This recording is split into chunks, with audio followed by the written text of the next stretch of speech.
बात करने के लिए लॉगिन करें www.astrotak.com।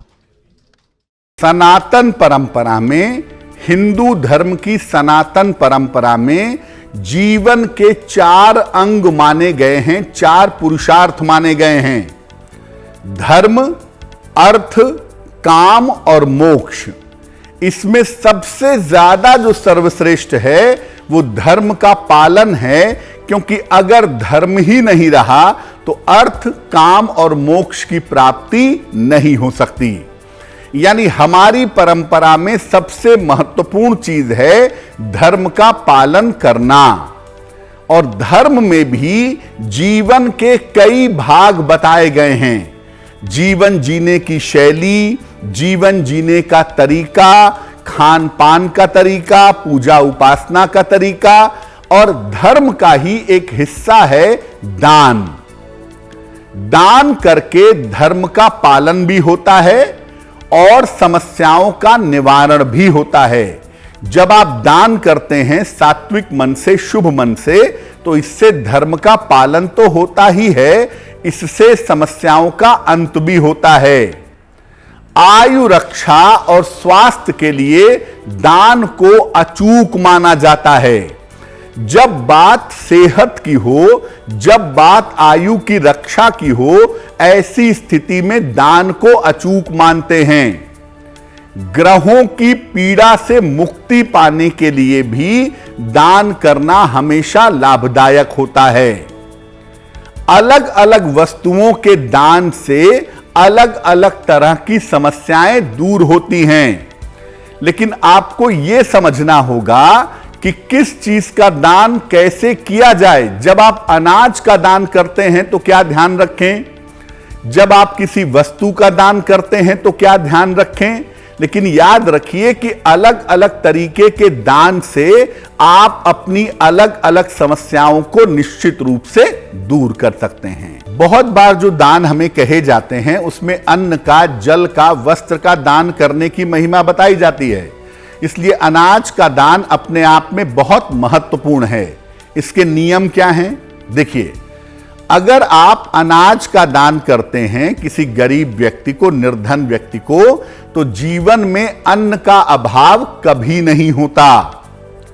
अनाज का दान अगर आप बिना पकाए हुए करें, यानी कच्चा चावल हो, कच्चा दाल हो या आटा हो, तो यह ज्यादा बेहतर होगा। अगर आपको जीवन में नाम चाहिए, यश चाहिए, उत्तम स्वास्थ्य चाहिए, तो रविवार को गेहूं का दान करें या रविवार को आटे का दान करें तो बहुत अच्छा होगा। अगर मानसिक समस्याओं से निजात चाहिए तो सोमवार के दिन चावल का दान करिए। आपको मेंटल डिप्रेशन रहता है, आपको चिंता करने की आदत है, आप छोटी छोटी बातों पर तनाव पालते हैं, ऐसी स्थिति में आप सोमवार को चावल का दान करें तो बहुत अच्छा होगा। अगर आप रक्त की समस्या से परेशान हैं या मुकदमे से परेशान हैं तो मंगलवार को जौ का दान करें।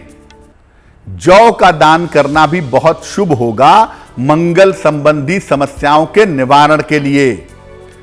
अगर आपको विद्या प्राप्ति में मुश्किल है, आपको बुद्धि प्राप्ति में मुश्किल है, आपकी शिक्षा में बाधा आ रही है, तो हरी मूंग की दाल का दान करें।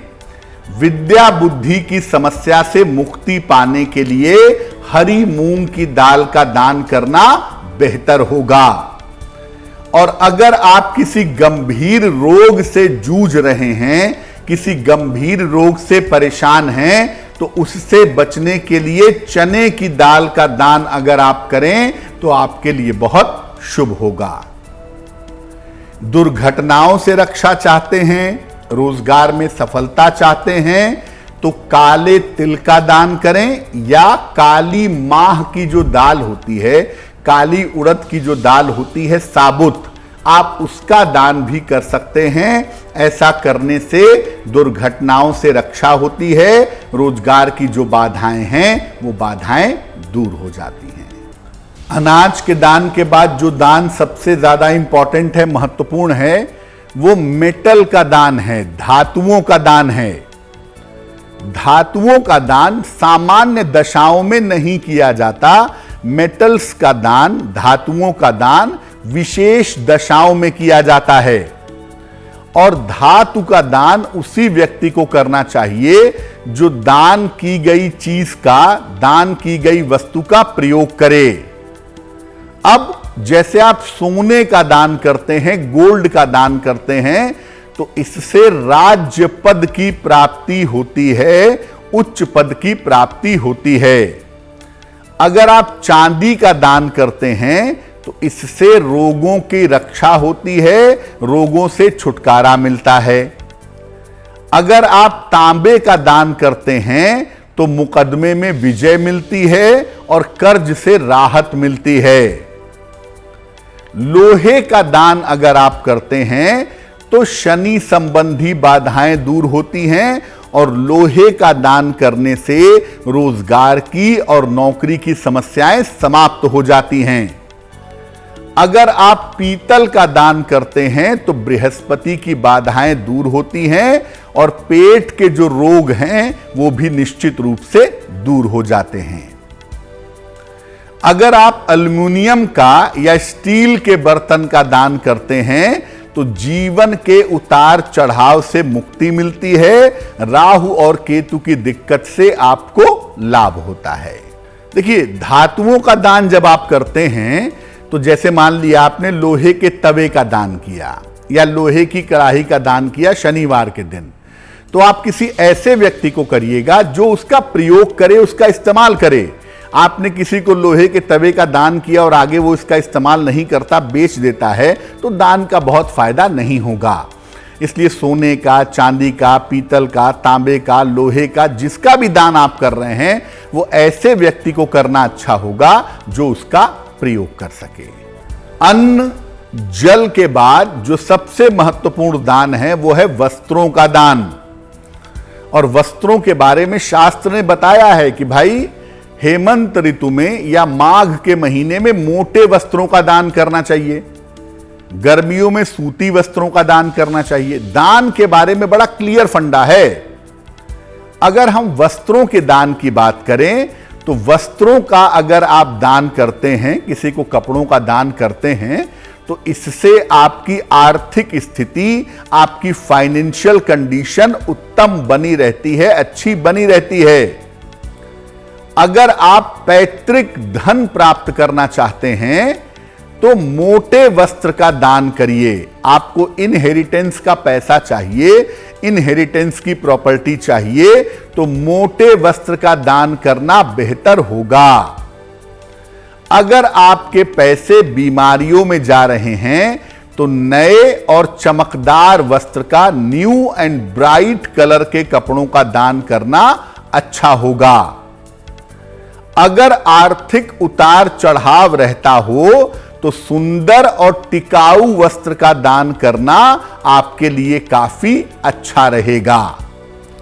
अगर आप पुराने वस्त्र दान कर रहे हैं, ऐसा भी हो सकता है कि भाई पुराने वस्त्र हैं, ज्यादा हो गए हैं और उसे दान करना है, तो पुराने वस्त्र अगर आप दान कर रहे हैं तो उन्हें धो करके, साफ करके तभी दान करिएगा। पहनने के बाद गंदी अवस्था में वस्त्रों का दान मत करिएगा। वस्त्र जब भी दान करें फटे हुए ना हो और बिल्कुल साफ सुथरे, धुले हुए, प्रेस किए हुए वस्त्र हो, वही दान करना सबसे ज्यादा बेहतर होगा।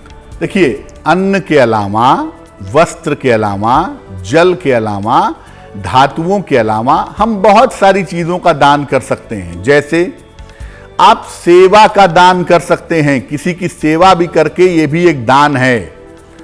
विद्या का दान कर सकते हैं, किसी को पढ़ा लिखा सकते हैं। और शरीर की चीजों का, जैसे नेत्र दान, अंग दान, ये भी किया जाता है। किसी व्यक्ति की सेवा करते हैं या औषधियों का दान करते हैं तो स्वास्थ्य का निश्चित रूप से वरदान मिलता है। विद्या का दान करते हैं, किसी को पढ़ाते लिखाते हैं तो संतान संबंधी समस्याएं दूर होती हैं। शरीर के अंग का अगर आप दान करते हैं तो कोई भी मनोकामना पूरी हो जाती है। आमतौर पर, वैसे तो मजबूरी में ही यह दान होता है, या मृत्यु के बाद ये दान होता है, लेकिन ये दान आपको मुक्ति दिलाने में, मोक्ष दिलाने में बड़ी सहायता करता है। अगर आप रक्त दान करते हैं, ब्लड डोनेशन करते हैं, तो किसी भी तरह की दुर्घटना से और सर्जरी से, ऑपरेशन से आपकी रक्षा होती है, आप बच जाते हैं। एक दान और होता है, वो होता है प्रकाश का दान। प्रकाश का दान किया जाता है अंधकार को, और अंधकार का जो प्लेनेट है वो है शनि। तो शनिवार को जो आप पीपल के नीचे सरसों के तेल का दीपक जलाते हैं, वो दरअसल प्रकाश का दान है, और वो दान करने से शनि संबंधी पीड़ाएं, शनि संबंधी बाधाएं दूर हो जाती हैं। किसी दबाव में दान मत करिए। पंडित जी ने आज चैनल पे कह दिया है कि दान करो, तो पंडित जी ने कह दिया है कि चलो मन मार के दान कर दे रहे हैं। दबाव में दान मत करिए। प्रेशर में किया गया दान, जिसको देंगे उसको भी नुकसान और जो दे रहा है उसको भी नुकसान। और दान ऐसे व्यक्ति को मत दीजिए जो कुपात्र हो, जिसके बारे में पता हो कि पैसा लेकर के वो नशा करेगा, ऐसे आदमी को दान मत दीजिए। और जो भी वस्तु में दान में दीजिए वो उत्तम होनी चाहिए, अच्छे प्रकार की होनी चाहिए।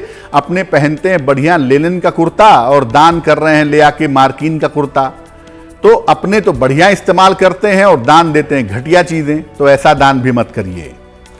जो ग्रह आपकी कुंडली में महत्वपूर्ण है उसका दान मत करिएगा। जैसे मान लिया कुंडली में शनि आपके फेवरेबल है, शनि लाभकारी है, तो आप शनि संबंधी वस्तुओं का दान मत करिएगा। और दान देते समय ये भाव लीजिए मन में, ऐसा सोचिए कि ये जो चीज है जो मैं दान दे रहा हूं, ये ईश्वर की चीज है और ईश्वर को ही दान दे रहा हूं। त्वदीयम वस्तु गोविंदम तुभ्यमेव समर्पयेत्, तुम्हारी ही वस्तु हे गोविंद तुम ही को दान कर रहा हूं, इस भाव से दान करिएगा। और दान के बारे में कहा जाता है, हमारे सारे शास्त्र कहते हैं कि भजन, भोजन और दान ये गोपनीय होना चाहिए। आप दान करते हैं और अपनी फोटो डालते हैं सोशल मीडिया पे, तो ये दान नहीं है, ये प्रचार है। तो भोजन, भजन और दान जितना गोपनीय रहेगा, उसके शुभ फल, उसका पुण्य आपको ज्यादा से ज्यादा प्राप्त होगा। आप अन्न का दान करें, आप भोजन का दान करें, वस्त्रों का दान करें या चिकित्सा का दान करें, सब इंपॉर्टेंट है। शास्त्र कहता है विद्या धनम सर्वधनम प्रधानम। दुनिया में सबसे कीमती चीज जो है, जो सबसे कीमती धन है, वो विद्या है। तो जो सबसे कीमती चीज है उसी का दान सबसे कीमती होगा ना। इसलिए विद्या का या ज्ञान का दान सबसे कीमती होता है। आप अपने घर में 4 बच्चों को पढ़ाते हैं, आपके घर में मेड आती है, उसके बच्चों को पढ़ाते हैं, मुफ्त में शिक्षा देते हैं, मुफ्त में लोगों का ज्ञान बढ़ाते हैं, उनके धर्म के बारे में उनको बताते हैं, उनकी शिक्षा के बारे में उनको बताते हैं, जीवन जीने के तरीके के बारे में बताते हैं, वो भी निशुल्क, पैसे लेकर नहीं। पैसे लेंगे तो वो प्रोफेशन है, वो दान नहीं है। बिना पैसे के सेवा भाव से किसी को भी विद्या दे रहे हैं, ज्ञान दे रहे हैं, सही मार्ग पर चलने का रास्ता बता रहे हैं, तो वो दान सबसे ज्यादा महत्वपूर्ण है। और शास्त्र में इसको विप्रोचित दान कहा गया है। 4 तरह के दान हैं, 4 वर्ण है ना, ब्राह्मण, क्षत्रिय, वैश्य, शूद्र। जो ब्राह्मण वर्ण का दान है विप्रोचित दान है। विप्रोचित दान होता है जब आप किसी को ज्ञान देते हैं, किसी को अच्छी बात बताते हैं। क्षत्रियोचित दान वो है जब आप किसी की रक्षा करते हैं, किसी को आपने ब्लड डोनेट कर दिया, किसी की सर्जरी में सहायता कर दी, क्षत्रियोचित दान है। वैश्योचित दान जो होता है, आपने किसी को पैसे दे दिए, आपने किसी को धन देकर सहायता की, वो होता है वैश्योचित दान। कोई बीमार है, आप उसकी सेवा कर रहे हैं, उसका हाथ पैर दबा रहे हैं, दवाइयां उपलब्ध करा रहे हैं, ये है शूद्रोचित दान। तो चारों दान अपने आप में सबसे ज्यादा महत्वपूर्ण है, लेकिन यह बात आप जाने रहिए कि विद्या का जो दान है वो सबसे ज्यादा कीमती दान माना जाता है।